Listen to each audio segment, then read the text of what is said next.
إلى أرواح من أمر هذا المسجد سابقا ولاحقا أن الله يتغشاهم بالرحمة والمغفرة ويسكنهم الجنة برحمته وأن الله يحببنا إلى حبيبك محمد صلى الله عليه وسلم وأن الله يصلح النية والذرية واجعل حاجاتنا كلها مقضية دينية ودنيوية وأخروية بجاه خير البرية وإلى حضرة النبي سيدنا محمد المصطفى صلى الله عليه وسلم بسر الفاتحة رب العالمين الرحمن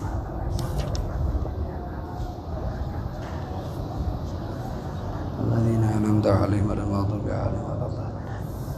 بسم الله الرحمن الرحيم. الحمد لله رب العالمين وبه نستعين على أمور الدنيا والدين.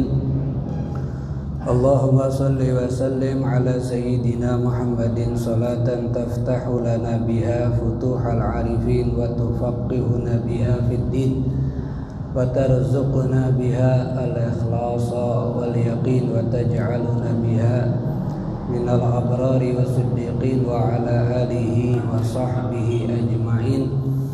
اللهم يا من مقاليد الخير كلها بيده وإليه يرجع الأمر كله يا فتاح يا عليم يا فتاح يا عليم يا فتاح يا عليم افتح علينا فتحا قريبا يا أرحم الراحمين. سبحانك لا علم لنا إلا ما علمتنا إنك أنت العليم الحكيم. أما بعد.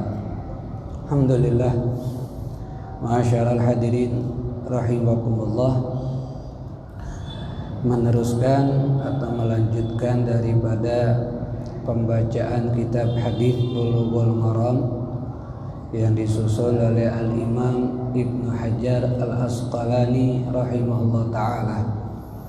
Kita masih membahas tentang hadis-hadis Nabi Muhammad sallallahu alaihi wasallam yang berkaitan dengan permasalahan al-libas, yang berkaitan dengan permasalahan pakaian.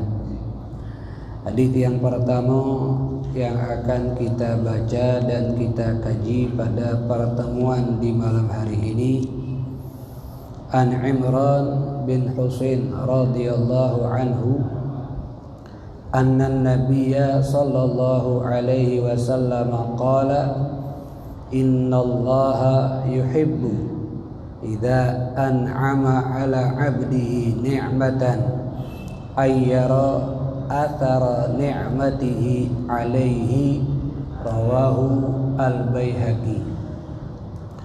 Hadis ini jalan sanadnya dari seorang sahabat Nabi Muhammad sallallahu alaihi wasallam, termasuk sahabat yang mempunyai kedekatan sangat dekat dengan Nabi, yaitu Imran bin Husain. Beliau ini juga termasuk sahabat yang sering mendapatkan salam dari para malaikat Allah Subhanahu wa ta'ala.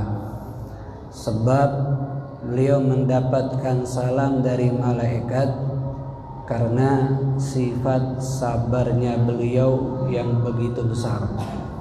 Beliau mendapatkan ujian, diberikan sakit di perutnya, yang sakitnya termasuk sakit yang parah, dan sakit tersebut ada di dalam tubuhnya selama 30 tahun. Dan ketika mendapatkan ujian sakit perut yang begitu hebat, beliau sabar atas ujian dari Allah Subhanahu wa ta'ala. Dengan sifat sabarnya ini tidak berpaling dari ajaran Allah, tidak keluar dari ajaran Nabi, tetap dia menerima dengan senang hati. Kemudian di situ dia setiap waktunya mendapatkan salam dari malaikat. Sampailah suatu hari beliau ingin sakitnya tersebut sembuh, sehingga dia datang menemui Nabi Muhammad sallallahu alaihi wasallam meminta doa kepada Nabi agar Allah sembuhkan ia punya penyakit. Kemudian didoakan oleh Nabi. Tidak lama setelah Nabi Muhammad mendoakan, maka itu Imran bin Husain langsung merasakan sehat, tidak terasa sakit lagi di perutnya. Setelah didoakan dan mendapatkan kesembuhan dengan perantara doa Nabi, dia pulang ke rumah. Sampai di rumah dia merasakan ada hal yang aneh, ada hal yang janggal.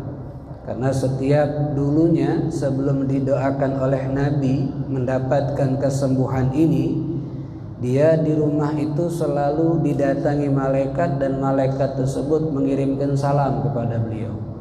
Nah, ketika sembuh ini hilang, tidak ada lagi kedatangan malaikat. Sehingga keesokan harinya dia pergi lagi menghadap Nabi Muhammad menceritakan apa yang dialami. Tanya, kenapa ya Rasulullah malaikat tidak lagi mengirimkan salam kepada saya? Karena sakit yang kau alami sekarang sudah sembuh. Kemarin karena sakit itu dan kau sabar sehingga malaikat mengirimkan salam kepada kamu. Nah, sekarang sudah sembuh. Sehingga ketika tahu alasannya, malaikat sering mengirimkan salam karena sabarnya dia di saat ada ujian sakit tadi. Dia meminta kepada Nabi Muhammad agar Nabi berdoa kepada Allah supaya rasa sakit itu dikembalikan lagi ke dalam dirinya. Biar apa? Biar sakit itu dia mendapatkan kenikmatan, ada salam dari malaikat Allah Subhanahu wa ta'ala. Ini kita lihat sahabat, mereka tidak dijadikan alasan ujian dari Allah untuk mereka tidak istiqamah, untuk mereka tidak mencari sesuatu yang ada kemuliaan dari Allah. Yang ada mereka jadikan senjata semangat untuk mencari keridhaan dari Allah, sampai ketika hilang mereka ingin kembali lagi ujian tadi. Nah, kalau kita jangan seperti itu, karena kita ini belum makom seperti mereka. Lebih baik kita minta sehat, tapi sehatnya itu yang selalu kita gunakan untuk ketaatan. Kalaupun mendapatkan ujian, bersabarlah. Sebab hidup di atas dunia ini tidak terlepas dari dua sifat, sabar dan bersyukur. Sabar ketika ada ujian, ada kesusahan, dan bersyukur ketika ada kenikmatan yang datang dari Allah Subhanahu wa ta'ala. Imran bin Husain yang meriwayatkan ini hadis adalah orang yang sabar, dan hadis yang akan kita baca ini menjelaskan tentang cara mensyukuri nikmat. Kata Nabi Muhammad sallallahu alaihi wasallam, "Innallaha, sesungguhnya Allah, yuhibbu, menyukai, menyenangi, idza apabila an'ama, Allah telah memberikan nikmat, ala abdihi, kepada hambanya, nikmatan, satu nikmat, ayyara, itu Allah melihat, athara ni'matihi, pengaruh nikmatnya Allah Subhanahu wa ta'ala, alaihi, yang telah diberikan kepada hamba tersebut. Rawahu al-Baihaqi, hadis riwayat Imam al-Baihaqi. Hadis ini menjelaskan tentang cara mensyukuri, mengungkapkan atas nikmat Allah Subhanahu wa ta'ala yang Allah berikan kepada kita. Mengungkapkan syukur atas nikmat Allah itu terbagi dua. Ada pertama cara mengungkapkannya dengan lisan, dengan ucapan. Itulah yang dimaksud dalam ayat wa amma bi ni'mati rabbika fahaddits. Adapun dengan nikmat Tuhanmu, fahaddits, maka ucapkanlah, maka ceritakanlah. Sehingganya ketika kita mendapatkan nikmat dari Allah, terutama nikmat-nikmat yang baik, kita ceritakan kepada orang. Apa yang diceritakan oleh orang tersebut atas nikmat Allah belum tentu menunjukkan dia riya dengan nikmat tersebut, belum tentu menunjukkan dia ujub, tapi bisa jadi karena dia ingin tahaddusan bi ni'matillah, ingin menceritakan nikmatnya Allah yang Allah berikan kepada dia. Nah, itu ayat sebelumnya membahas tentang nikmat-nikmat yang Allah berikan kepada Nabi Muhammad sallallahu alaihi wasallam yang ada dalam surat Wad-Duha. Ya, Nabi Muhammad sallallahu alaihi wasallam ya adalah orang-orang yang banyak mendapatkan nikmat dalam surat tersebut.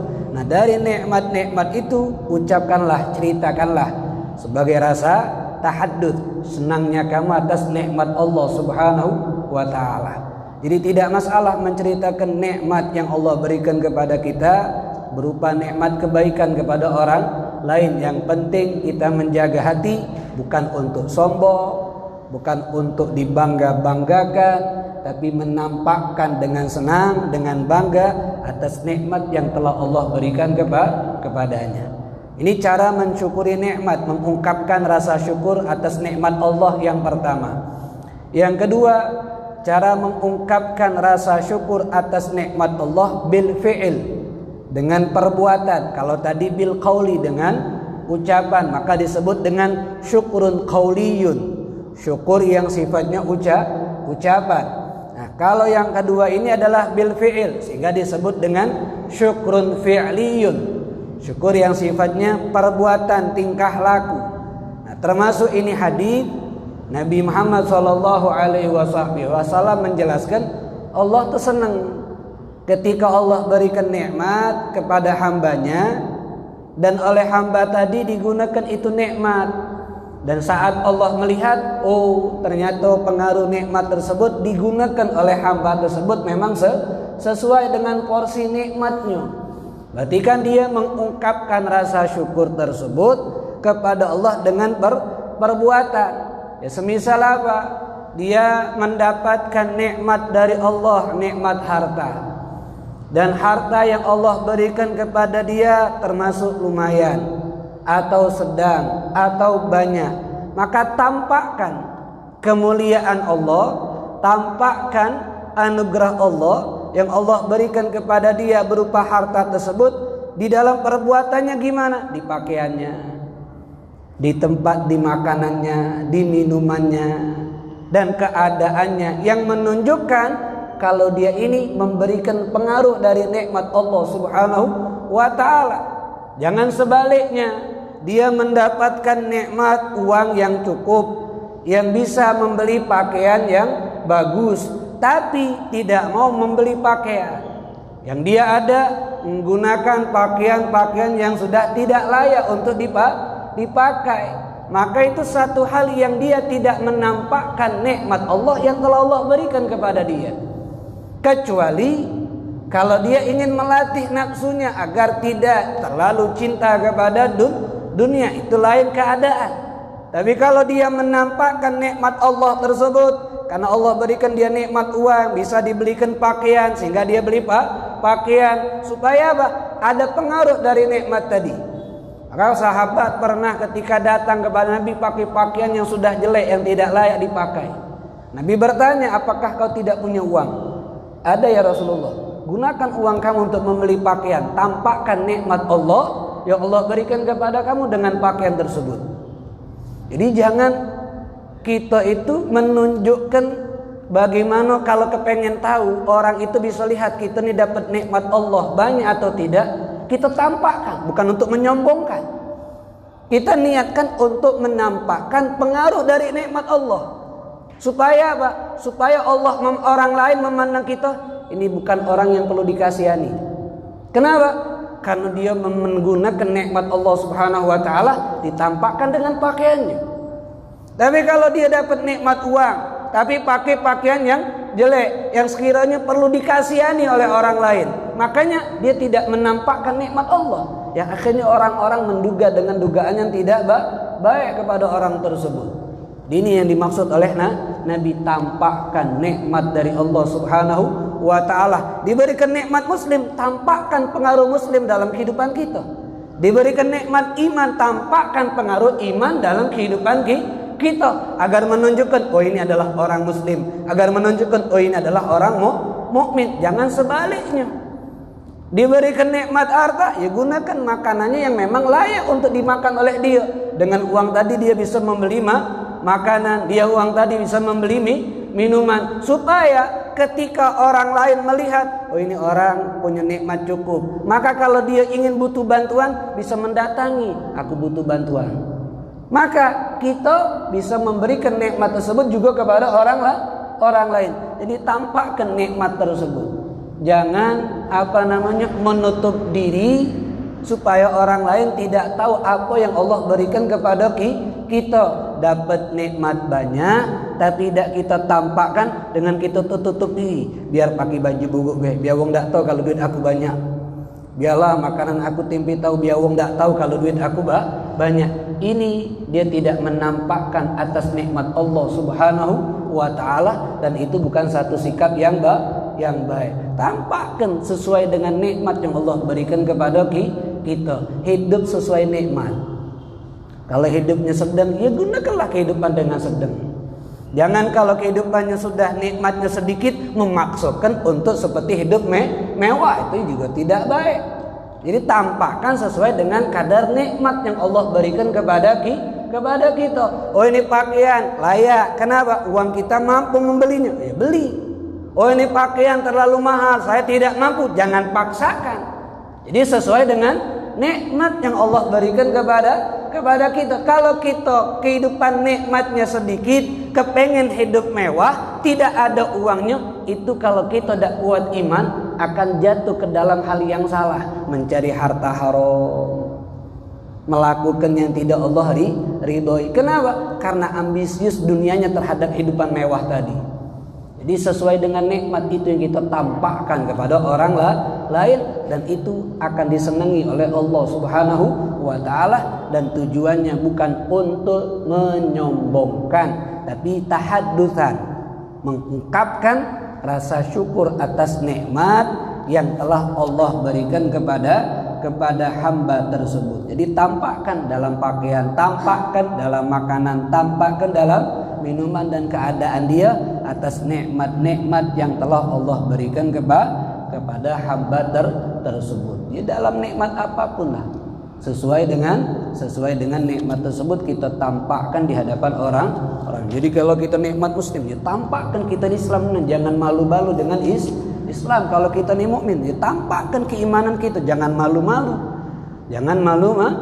Kenapa? Karena kita menampakkan pengaruh nikmat yang telah Allah berikan kepada kita, dan itu satu hal yang disukai oleh Allah Subhanahu wa taala. Jadi cara mensyukuri nikmat juga seperti itu. Pertama dengan ucapan, yang kedua dengan perbuatan. Ini yang dimaksud oleh Nabi. Kaki kita bakal jingok ada di hadis ini, bagaimana Nabi Muhammad itu menampakkan pengaruh nikmat yang Allah berikan kepada beliau dari segi pakaian. Nanti akan kita jelaskan. Kemudian ma'asyiral hadirin rahimakumullah, hadis yang kedua an Ali radhiyallahu anhu. Hadis yang kedua daripada Al-Imam Ali bin Abi Thalib radhiyallahu anhu.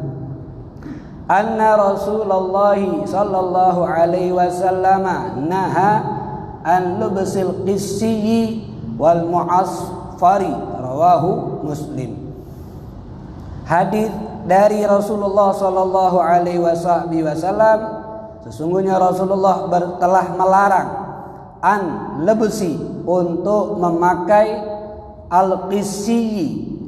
Qissi ini pakaian yang sejenis sutra, pakaian yang sejenis sutra yang banyak dipakai di daerah yang ada di negeri Mesir. Ada satu daerah di negeri Mesir yang banyak menggunakan daerah pakaian berjenis sutra ini. Karena Nabi Muhammad melarang. Wal mu'asfari, dan melarang juga menggunakan pakaian al-mu'asfar. Mu'asfar itu baju yang diwarnai dengan tumbuhan yang jenis tumbuhan namanya asfar, yang kalau diwarnai dengan tumbuhan tadi bajunya tuh menjadi kemerah-merahan. Ada yang mengatakan menjadi warna seperti warna orange, ada yang mengatakan seperti warna kuning. tapi bahasa seperti diwantek, diwarnai, tapi diwarnainya dengan tumbuhan. Jenis tumbuhannya adalah asfar, maka disebut dengan muasfar. Ya, kalau pakai baju warna merah, bukan warna merahnya bukan karena asfar ini, atau baju warna kuning, atau baju warna oranye yang warnanya tadi bukan karena tumbuhan asfar ini, ya tidak masalah, lain. Ini larangannya karena warnanya tadi dari tumbuhan asfar tersebut yang dilarang. Rawahu Muslim, hadits riwayat Imam Muslim. Dari hadits ini pertama kata ulama, Rasulullah Shallallahu Alaihi Wasallam telah mengharamkan bagi seorang laki-laki yang sudah balik, yang beragama Islam, menggunakan pakaian yang terbuat dari kain sutra, murni kain sutra. Kenapa? Supaya menjauhkan dari sifat kesombongan. Dan itu pakaian seorang yang sombong. Dan yang kedua, wahifdzan lil fuhulah, dan menjaga kejantanan seorang pria. Sebab kain sutra itu kain yang sifatnya seperti perhiasan, dan yang lebih layak untuk berhias itu adalah perempuan. Maka dilarang oleh syariat untuk laki-laki menggunakan kain sutra supaya tetap menampakkan kejantanannya. Jangan merubah diri menjadi kebetinoan, tetap tampakkan kejantanannya. Nah, salah satu pakaian yang dilarang adalah al-qisi. Qisi itu salah satu pakaian yang digunakan oleh satu daerah di negeri Mesir yang memang terbuat dari kain sutra, dan larangan ini sifatnya adalah haram. Larangan ini sifatnya haram, tidak diperbolehkan bagi laki-laki menggunakannya. Intinya nak jenis pakaiannya manapun, kalau terbuat dari kain sutra itu hukumnya tetap haram, tidak boleh dipakai bagi laki-laki. Sengaja disebutkan salah satu jenis pakaiannya oleh Rasulullah, mengingatkan kalau yang sudah memakai, seperti mengingatkan orang yang di daerah Mesir tadi kan, ada yang menggunakan, diingat oleh Rasulullah jangan dipakai lagi. Kenapa? Karena itu pakaian yang tidak boleh dipakai oleh orang laki-laki. Kemudian yang kedua, kalau ada pun muasfar, Rasulullah juga melarang pakaian yang diwarnai dengan tumbuhan dari jenis asfar. Cuman larangan yang kedua ini bukan larangan yang sifatnya haram, tapi larangan yang lebih mengarahkan kepada makruh, bukan larangan yang sifatnya haram. Kenapa Nabi Muhammad melarang menggunakan pakaian yang diwarnai dari tumbuhan yang berjenis asfar tadi? Karena ini pakaian identik dipakai oleh orang-orang kafir. Sedangkan syariat yang dibawa oleh Nabi ini mengajarkan kepada kita agar kita ini tidak menyerupai adat mereka, agar tidak menyerupai cara pakaian khusus untuk mereka, agar tidak menyerupai kebiasaan mereka. Makanya dilarang, walaupun larangannya tidak dikatakan haram, dan itu menurut mayoritas daripada pendapat para ulama di dalam madhab, termasuk pendapat al-Imam Asy-Syafi'i. Hukum larangan untuk baju yang diwarnai tadi adalah makruh, adapun larangan menggunakan kain sutra adalah haram. Dari mana makruh tersebut? Karena ditegaskan dari hadis yang berikutnya ini. An Abdullah bin Umar radhiyallahu anhuma, dari sahabat Nabi Abdullah bin Umar bin Khattab radhiyallahu anhuma, qala, beliau berkata, Abdullah bin Umar, ra'a alayya an-nabiyya, telah melihat kepada aku Nabi Muhammad sallallahu alaihi wasallam, thawbain, dua pakaian, mu'asfarain, yang dua-duanya diwarnai dengan daunan yang jenis asfar tadi.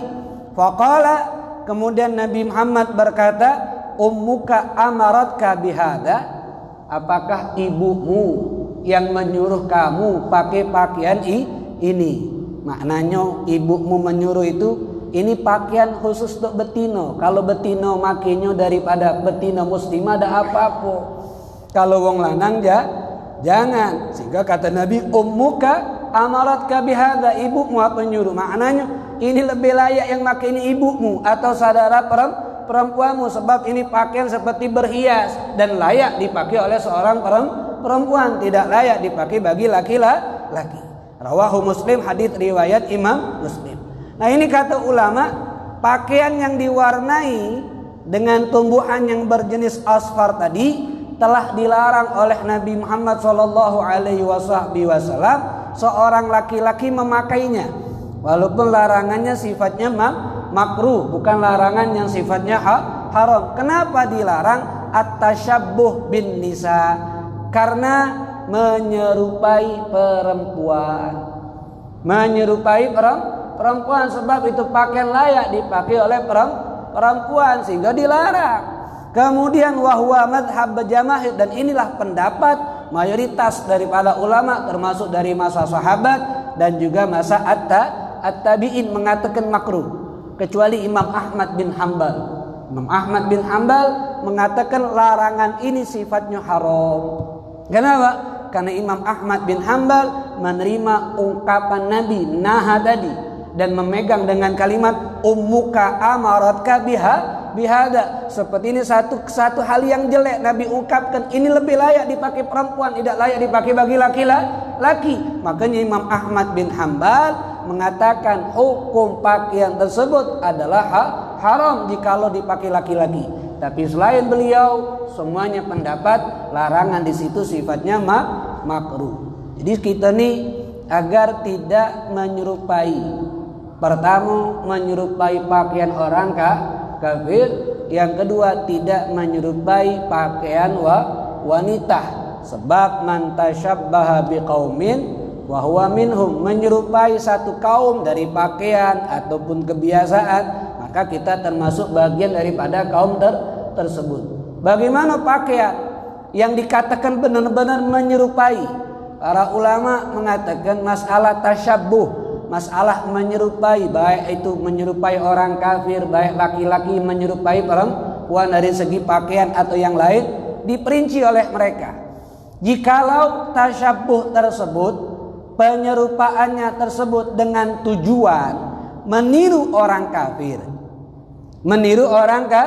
kafir, dan ini memang pakaian adatnya mereka, dan ini memang pakaian khusus untuk mereka, bukan pakaian umum.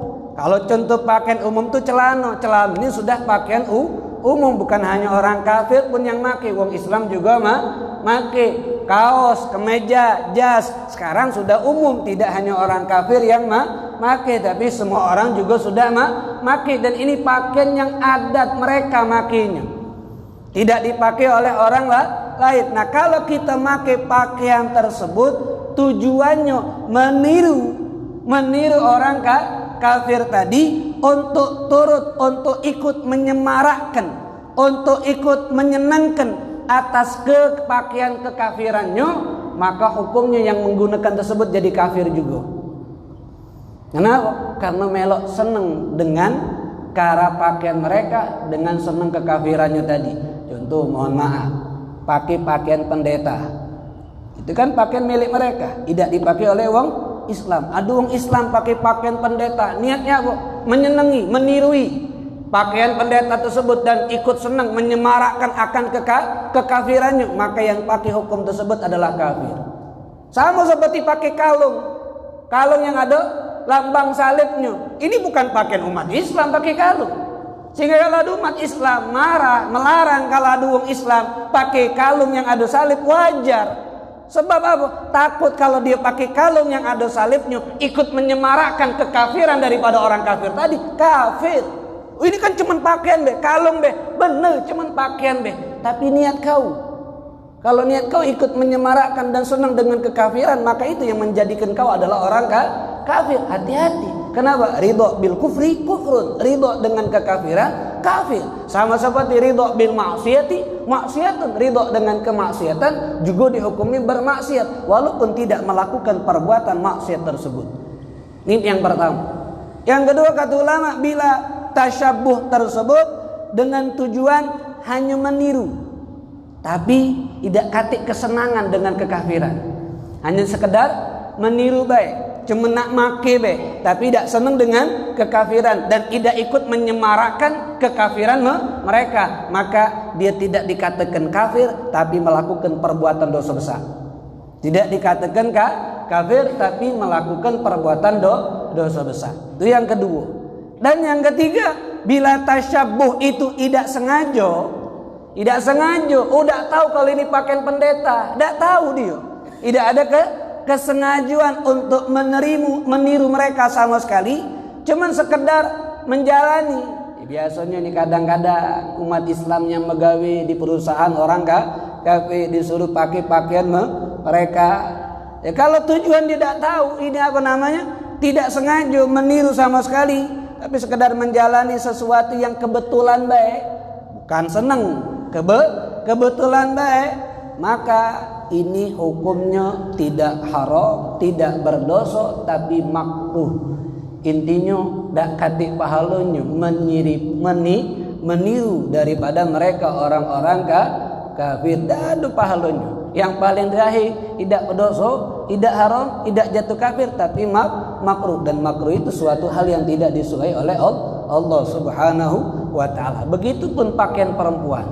Ini tahu ini pakaian betina, kita pakai dengan niat menyemarakkan pakaian betina, ya maka pelakunya melakukan perbuatan dosa. La'anallah man tasyabbaha ar-rijal tasyabbaha bin nisa. Allah melaknat laki-laki yang menyerupai perempuan, begitupun perempuan yang menyerupai laki-laki. Ini yang harus kita ketahui, definisi tasyabbuh yang memang bisa jadi kafir kalau kepada orang kafir, atau tidak tapi berdosa, dan yang terakhir paling adalah hukumnya makruh. Berusahalah jangan kita menyerupai pakaian yang memang tidak boleh untuk diserupai, itu pakaian orang kafir dan juga pakaian wanita. Ya termasuk gelang, kan wanita yang pakai gelang, termasuk anting betina yang pakai anting, termasuk kalung betina yang pakai kalung. Ya, kalau sifatnya umum sekarang gelang juga dipakai lanang, tapi tidak umum karena ada lanang tidak pakai gelang. Kalau umum itu ya semua lanang pakai. Sekarang kan tidak. Kalau umum itu semua lanang pakai kalung, kan sekarang kan tidak. Berarti lebih dominan yang makainya adalah perempuan. Kalau memang niat kita meniru, menyerupai, ada kesenangan seperti perempuan, maka kita masuk dalam kelompok wanita yang dilaknat oleh Allah Subhanahu wa ta'ala. Ya pakai bebedak, bebedak kan ini kan betina yang pakai bermake up. Kalau memang kebenaran baik, tidak kata nih niat meniru cuman untuk memperbagus gaya biar tidak banyak daki misalnya, tidak apa-apa. Cuman kalau bedaan terus nak metu bedak pakai blush on, kamu memang nak jadi betina niat, nah itu hukumnya sudah sama seperti betina. Makanya tadi kita bahas ngapa Nabi Muhammad larang pakai sutra hifdzan lil fuhula, menjaga kejantanan. Jadi memang kalau sudah dinjut nikmat jadi lanang, tampakkan pengaruh lanang tadi, jangan berubah jadi betinoan. Ini sudah nikmat lanang, tampak ke lanang, gagahnya dari segi pakaian lanang, dari segi lanang. Kenapa? Ini yang disukai oleh Allah Subhanahu wa ta'ala. Yang betino ya terima kadratnya menjadi betino, jangan merubah. Sekarang kan tidak, lanang jadi betino jadi lanang, akhirnya ketangkep 59G. Saya hati-hati, sudah zaman ini Masya Allah. Yang ketangkep anak juga begitu, anak pikir lanangnya mak mano G, datang gagah lo badannya, setengah galo badan, pacak gina. Tidak menjamin badan gagah ini normal sekarang. Tidak menjamin badan gagah itu normal. Anak pikir ini yang cak-cak di TV, yang bencong-bencong itu tidak, ternyata gagah lo yang ketangkep, yang demen sama lanang. Berarti zaman sekarang kacau, salah kan. Yang selamat siapa? Yang hadir majelis selamat insyaallah. Kenapa?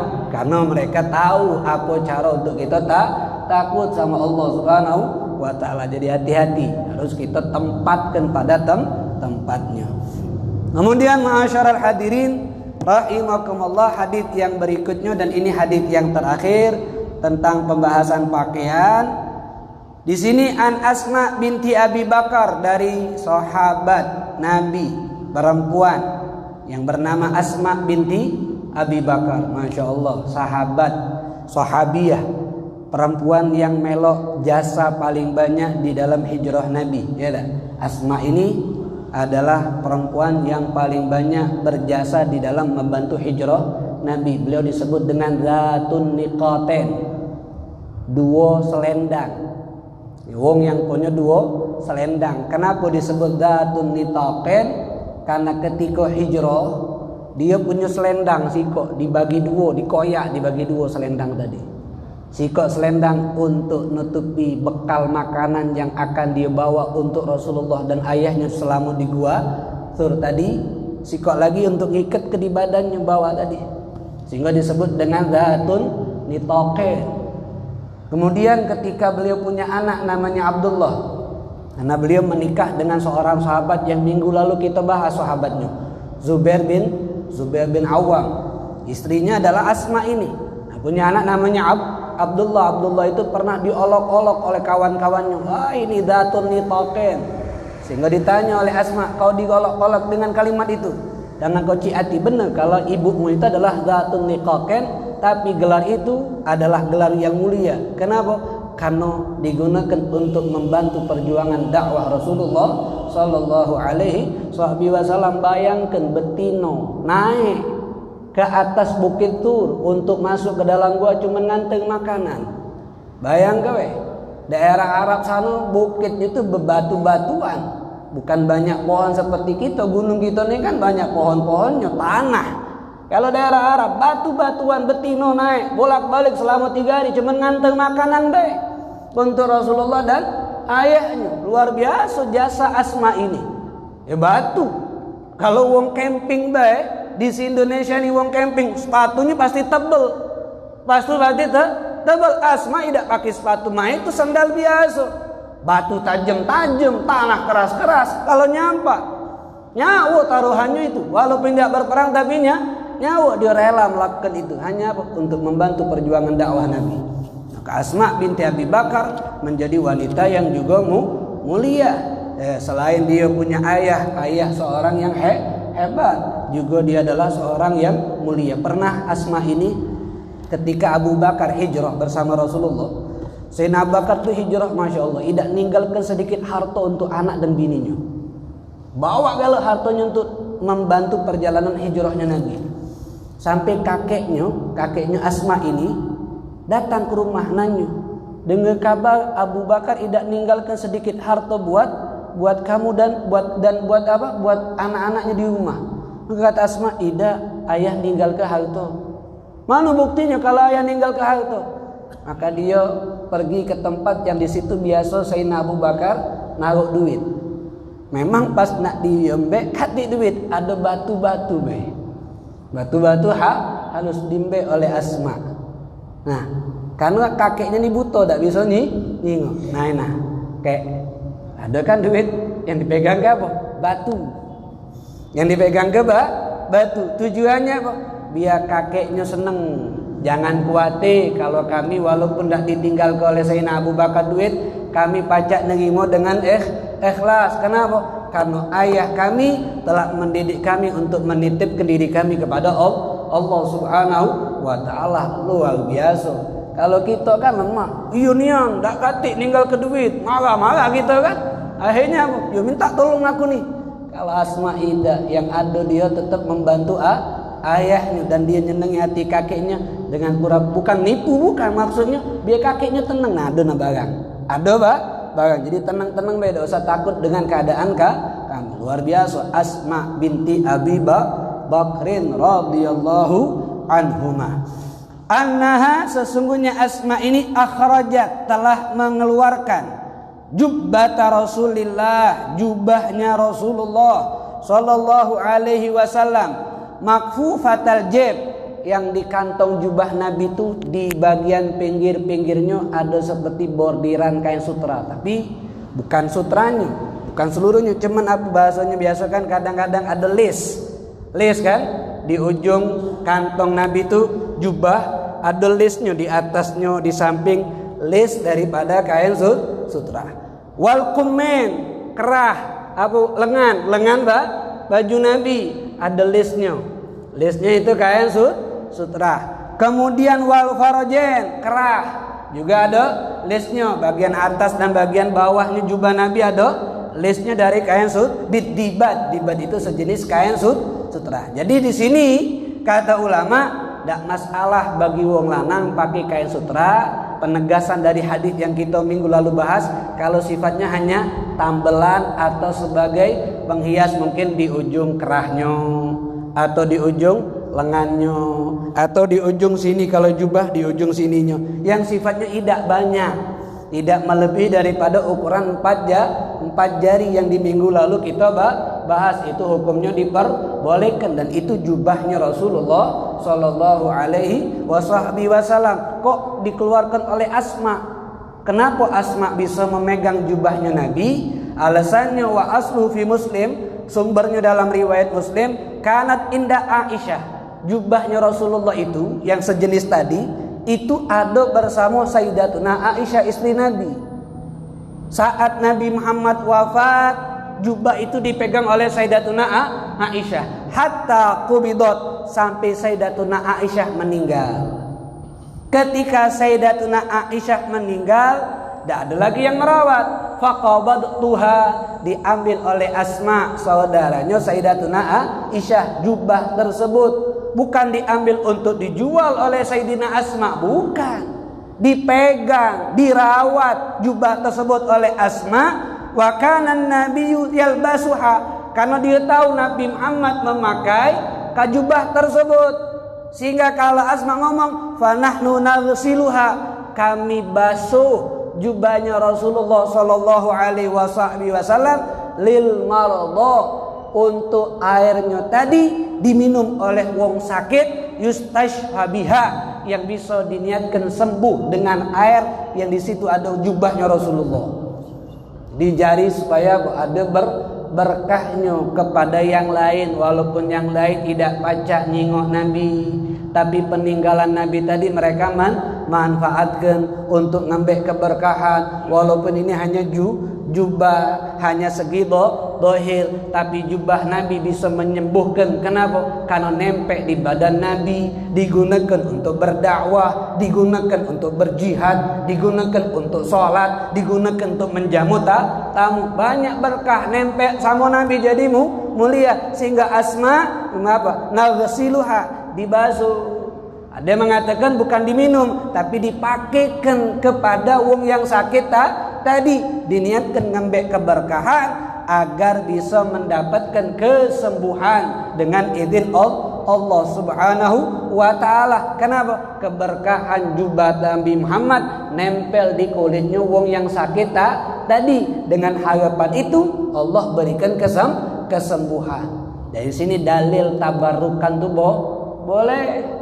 Walaupun Nabi tidak melakukan, tapi sahabat melakukan. Yang namanya sahabat melakukan, pasti mereka tahu dari Nabi.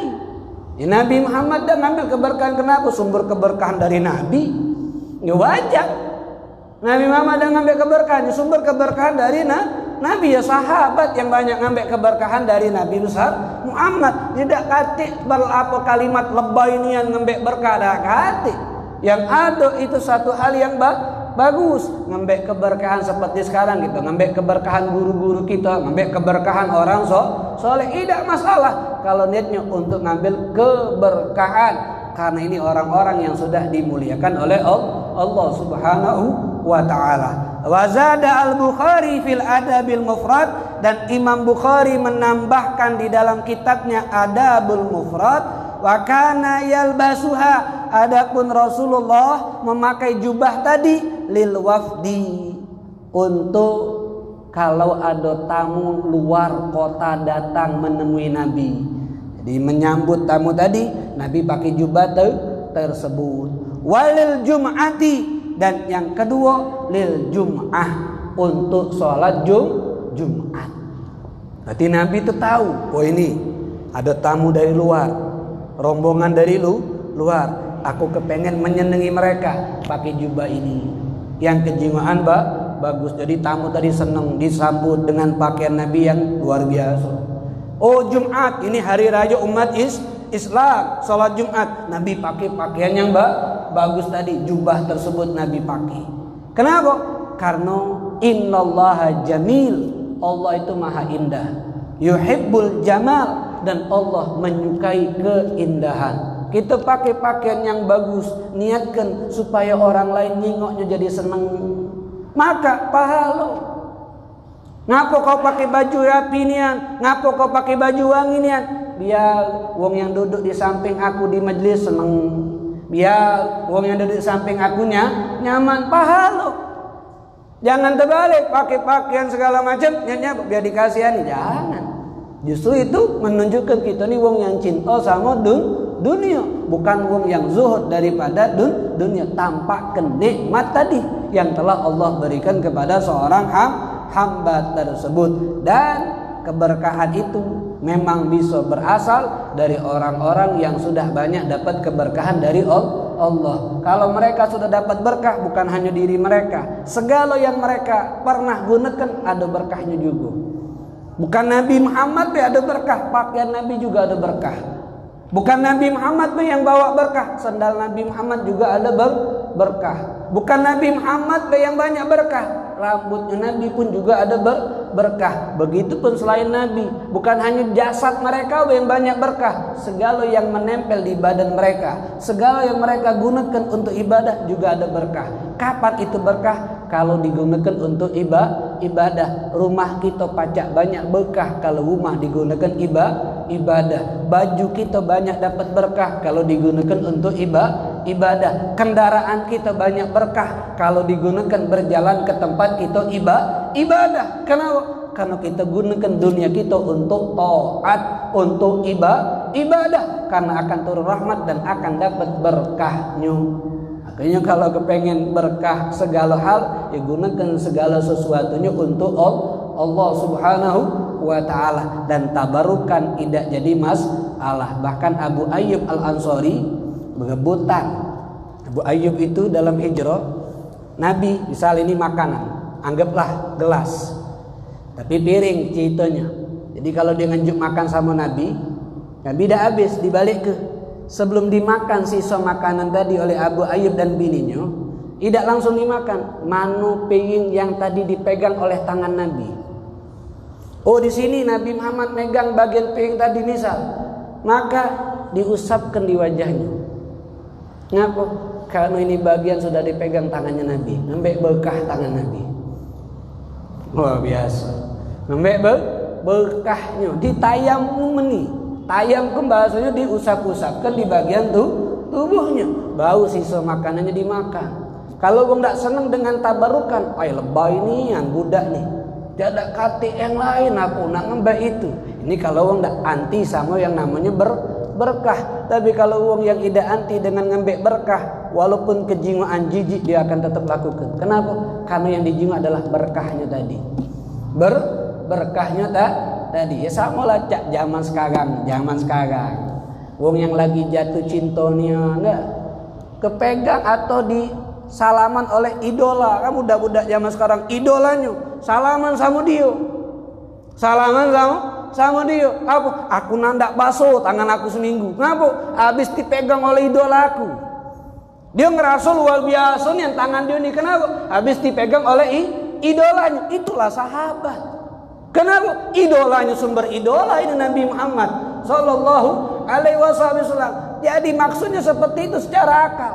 Kan ai nanda aku cuci tangan aku. Ngapu? Habis pegang oleh ustaz. Ai nanda ngapu? Habis pegang oleh idolaku. Mereka nanda kenapa? Kepengen menghargai karena senangnya tadi. Nah, sahabat itu wajar.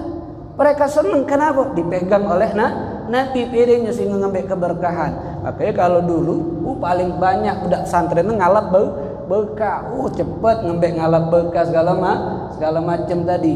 Akhirnya pintar zaman anak mondok, ustaz tuh nanjui minum segelas besar. Biar tahu ustaz tak bakal habis. Ya kalau sisanya tadi kami yang minumnya.